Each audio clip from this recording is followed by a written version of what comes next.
Obrigado, pronto do dia corrida. Graças ao vento, treino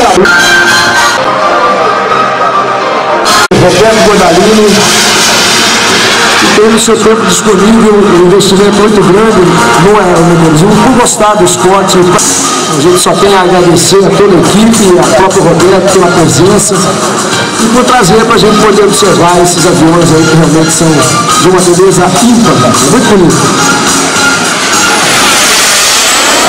Já o comandou está embaixo, travado. Opa, quem sabe deu asa por dentro, ele veio veloz, tocou. Pode parar o time. Quando arremete, recupera, mandou para em cima. Jogou certinho na galera. Também agora exagerou, né? Tá puxou mesmo. Em torno do cavalo de paz.